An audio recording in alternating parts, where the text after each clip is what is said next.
قال النبي المصطفى صلى الله عليه وسلم يؤتى بابن آدم يوم القيامة فيقول ربه جل وعلا أينما خولتك أينما ملكتك أينما أعطيتك فيقول يا ربي جمعته وسمرته وتركته أكثر ما يكون فيقول جل وعلا ما قدمت فيه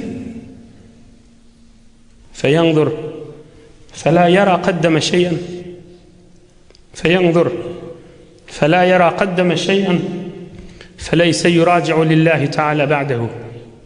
كذا في النهاية لابن كثير kıyamet günü bir adam murcaktıktır. Huday Teala muhakeme edilen yere getirecektir.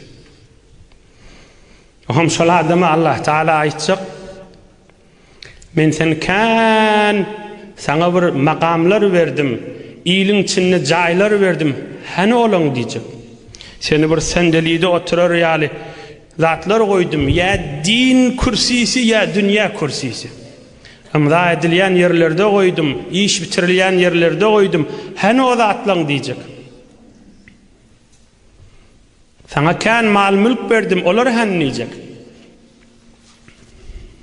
Ola adam aytacak, ey Rabbim Allah, uyuşurdum, yığnadım, kan edip bir qaytdım diyecek. Allah Azze ve Celle aytacak, şolun içinde eden işin näme? Birce däne gowluň aýda diýdi. Ömrüňde birce däne eden gowy işiň aýtdy. Teoriyony öldürecek. İştahat etmeli. Feleyse yuraca Allah Teala ba'dehu huzura getirmege inne cayi yok. Ömrünü bir yedik bir tanıyan tanımayana Huda için salam vermendir. Ömrünü bir yedik tanıya ya tanımaya bir yedik Huda için ay qaharım yudayn dimendir. Ömrünü bir yedik bir qarib adamın ay işini bir Huda için qarın doyurayım dimendir. Ömrünü bir yedik şıl adam şu musulmanı men bir begindirin belkim bir gün Hudayda men begindirir Hudaya boş koyan neldir dimendir. Ömrünü bir yedik bir aldırap duran adama arkasını kakıp Huday arkandır büyüktür ödün kıstınıp yürüme dimendir. Ömrünü bir yedik bir mübarek Huday ağdalayandır, din ağdalayandır, nur seçiliyandır, mehabbet seçiliyandır, iman seçiliyandır. Menne barayn hey şotak dimendir. Ömrünü bir yedik bir Müslüman adamın ayda urvallıkta ya berdi giyinirdi, bir falan yerde bir Müslüman adam maşın salamına varayın dimendir. Näme eden ne olsa halis gözü çiğne tuttur. Onun bunun adı budu çiğne tuttur. Huda için bir gedek etmendir. Ömrünü bir gedek yıkıyordu kenarda oturup Subhanallah Subhanallah Subhanallah Elhamdülillah Elhamdülillah Elhamdülillah Estağfirullah Estağfirullah Estağfirullah Allahu Ekber Allahu Ekber Allahu Ekber. Ömrünü bir gedek kalbatta aytmanırdı. Eğer birine dem bolsa otada aytjakdan ve Hudayda üstüne münglerçe estetip berjek. Hiç zat yok diye aydar yani. Akdan diyecekti. Ömrünü bir gedek yıkıcıydı kenara geçip Nebi Ekrem Aleyhissalatu vesselam ömrünü birce gedek salavat okuymanırdı. Allahümme salli ve sellim ve barik ala abdike seyyidina Muhammed ve ala alihi ve ashabihi. Ya ve salavat namaz okuyanlar. Allahümme salli ala Muhammed ve ala ali Muhammed. Allahümme barik ala Muhammed ve ala ali Muhammed. Bir gaytar okuymanırdı. Bir cihidik salavat aydan nağılsa, ikilin aldırıp, men falan yerde, falan defede, falan halvatta, falan tokoyda, falan otoğumda salavat aytdım deyip, yukarı kalp yığırvay çıktı. Zat yok. Ne etmeli be? Mahtumul işan nagat kovayt diye. Dünyada yaman iştir. Kuğru gelip boş gitmek. Dünyada yaman iştir. Kuğru gelip boş gitmek. Şudur şunu boş gitiptirdi. Ey cemaatları. Bir hal bir mana kefaydanların. Bir neçe adam ölüye gitye, soğabı ölmeye. Şu mahal fırsatın baqa şolardan olacak var. Gönünenler bula. Bir neçe adamlar var ölüye gitye, günahı hadirdi ölünak. Bir direklik öwredip gidiptir. Bigat gelin kıyıl erkekleri zaylak gidiptir. İdinin günahı yağıt tuğdal. Ondan bolmayacak bolmalı. Bila bir manadı birine innaydeyn. Peygamberimizin sözü. Ne diptir? Ahlul ma'rufi fid dünya hum ahlul ma'rufi fil ahire. Sadece Türkmençe mana edin. Şu dünyada qavadam, kıyamette de qavadamdır diptir. Nagat sadaydı liye bugürründe. Nagat doğurcaydı liye bugürründe. Şu dünyada qavadam, kıyamette de qavadamdır diptir. Şu dünyada tanış, kıyamette de tanıştır. Şunu yattan çıkarma. Şu dünyada na tanış, kıyamette de na tanıştır. Yazda koy. Şu dünyada tanış, kıyamette tanıştır. Şu dünyada na tanış, kıyamette de na tanış. Tanıymayan senin iyiliyandır. Yaz koyun, bellak koyun, eştik koyun, ya digerlik bellak koyun. Belki bir ölüp gidemizden son iyiliğimize soğap bol partırsın.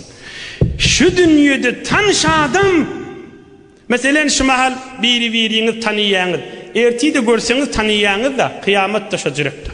Ya işte daşarı çıkıp salamlaşyanız da biri o fala kıyamet taşacırek. Tanıyılmayan kıyamette de tanıyılmaya. Ne diyecek bolyan? Gününün adam qavları şu dünyada tanış olsun. Vah qavlan mahluğun içinde qavlan başıdır Nebiyyur Rahmet Muhammed Peygamber aleyhissalatu vesselam. Sen bir gedek Peygamber cana salavat ayt. Derrev arşa yetip arştan Peygamberimize veriliye. Ya Peygamberimize verilip o hem arşa tabil veriliye. Falanin oğlu falani işmat sana salam ayttı deyiliye. Ne sen Peygamberin tanışı da. Ne tanış var. Güne yüz gaytar salavat şerifin aytyan ne tanışsın.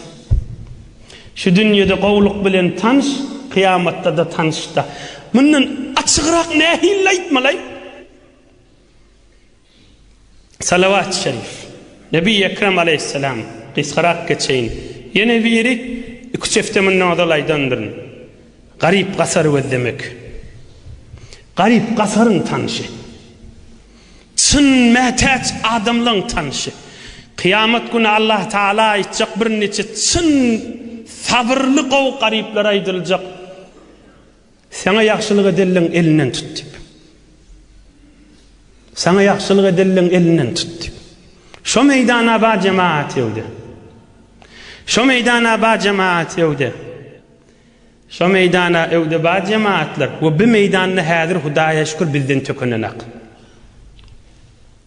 İnni keyfte, anır keyfte, ömrüm bağ orta zolşılar aydı verme. Ay şiilin ön şuna aydı şuurunlar tekrar ediverim bel. Bir derman feda aydeyin, bir qısqıcı qıssa aydeyin tamam edeyin. Qısqıcı. Yükü çeftemin nodal geçendir bir beyik velilin miri. Samarqand'da geçiptir. Hazreti Hace Ubeydullah Ahrar Kuddise sirruhu şerif. Padşalar bilen oturuşyanmıştı. Her maldar velilerdenmişti. Beter malı mülkü kalmıştı. Büyük evliyalanlar. Bir şezhet sadaka kânet yanmış. Öyüne taçak yadılyanmış.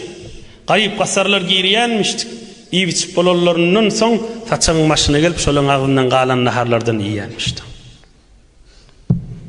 Ahamın bir salamına var ya, büyük alımlan biri Hazreti Abdurrahman Cami diyiliye. Görüptür, mümkün hayrat etişini, mümkün yakşılık etişini, mümkün sadakalar etişini, ölünden son iyidinden sogapları ölmeyenler de ola. Ama içinden aytıptır, ey bu kadar zor, ısraf etmeyen dükkan saçan yönü ısraf yoktu. Gece diş vurttur Yankı Abdurrahman Cami. Mollalı da bir kitabını okuyar o Molla Cami'di. Dişinde mahşer meydan mı oluptur, kıyamet mi oluptur? Yankı şagirt diyayınla, Yankı Sofcan, Yankı Abdurrahman Cami. Yankı veli, büyük veliden diş vurttur. Yok, kıyamet oluptur. Mahşer meydan himmek turuğlu, inni bir yerik bariyerler işip, bir adam şu dişvörünün elinden tutup, sen men bilyan mı, dünyada kalk bir künnügüm al küttün beren nersin, şonu bermesen gövermerin sen deyip yapışıp durmuştu. Dehret kılınyan künnügü. Bilyan mı deyiptir, men künnügüm al beren nersin deyiptir. Ohum inni hesap kitaba kaşin bariyerlerde. Bir de deyiptir, hey birce künnükten çürüyüm beyt durma da deyiptir. Ağlaptır, yalvarıptır, can men utançlıkma deyiptir. Onu soğap gerek. Onu da günahsını boynuna daktıracak ya. On günahsını bana da kılmalı. Mon soğabını ona vermeli. O da göğe vermen nuranmıştı. Şeytip inni diş vurttu. Şeytip tuqa dengelerinden Hazreti Hacı Buzurg, Hazreti Veliyullah, Ubeydullah Ahrar dengelerinden geçip barayanmış. İnnik dişti kıyamata. Görse, ey Abdurrahman Cami deyiptir. Biname sen elinden tutup du deyiptir. Onun men dünyada kam künnüğünü alıptırın, tavil vermenlerin deyiptir. O hem ol künnüğün eyesinin elinden tutuptur. Men dünyada kam deyiptir, kan davarlar diyeler sadaka ediptim deyiptir. Sen şun künnüğün geçsen deyiptir, bir koyun veren sadakamın soğabını sen kedeyin deyiptir. Bir künnük yürüdü, bir koyun yürüdü deyiptir. O da bir koyunun sadakasını bana verecek bolsana künnükten geçeyin deyiptir. Bol ya deyiptir, men Hudayın yanına hesap kitabı gitme olunna ay deyin deyiptir. Elini göverttir. Ohum yankı Hudayın dostu Abdurrahman Cami'nin elinden tutuptur. Şu günden süreyim o dünyada yaxşılıklar kan ettim deyiptir. Ona çili oyuntur görse diş vurttur olmuştuk. Şu günden süreyim men işleri bitir koydum deyiptir. Ene bizim meydanımız şu dünya. Allah Azze Celal sizin yaşayışınız nur imandan dolu etsin. Dirman sözler, mana sözler, cennet sözler iştemsiniz, Huday sizi şolan ehli etsin. Bir alham üç kul huvallahu qaylin, ilun vatanımız ve hemme Müslümanlara dua edeylin.